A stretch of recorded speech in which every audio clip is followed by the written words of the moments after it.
Bismillahirrahmanirrahim. Assalamualaikum warahmatullahi wabarakatuh. Perkenalkan kami dari Fakultas Hukum Uniska Muhammad Arsyad Al-Banjari bersama saya Dadin Eka Saputra, SHM Hum, selaku Wakil Dekan 3 yang mana pada kesempatan hari ini akan sedikit memberikan komentar terkait dengan adanya wacana atau isu yang berkembang terkait dengan RUU Kejaksaan dan RUU KUHAP.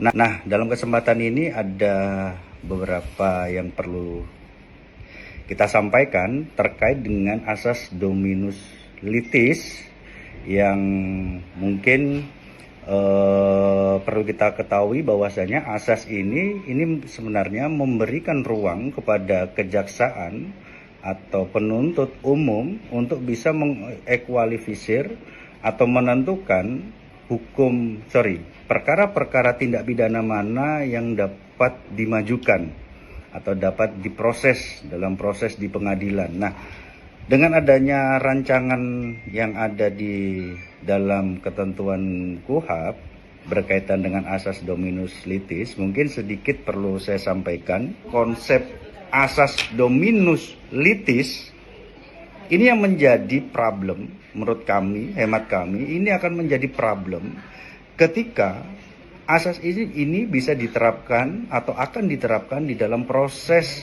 penegakan hukum.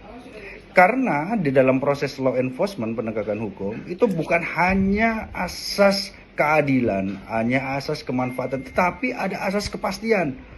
Siapa yang perlu kita lindungi? Tentu saja para pencari keadilan. Jangan sampai nanti ketika terjadi tarik ulur kewenangan, ini menjadi tugasnya polisi, ini tugasnya jaksa. Kepentingan para pencari keadilan kita sebagai masyarakat itu terbengkalai nanti. Ini yang harus bisa kita pahami bersama, karena di dalam proses penegakan hukum, khususnya dalam proses penegakan hukum pidana, hak-hak setiap warga negara itu menjadi fundament, menjadi urusan primer yang harus kita selalu perhatikan bersama. Jangan sampai nasib para pencari keadilan ini terkatung-katung hanya sekedar terganjal masalah teknis kewenangan antara dua lembaga institusi. Ini yang menjadi kajian kita yang harus bisa kita kaji bersama, baik itu secara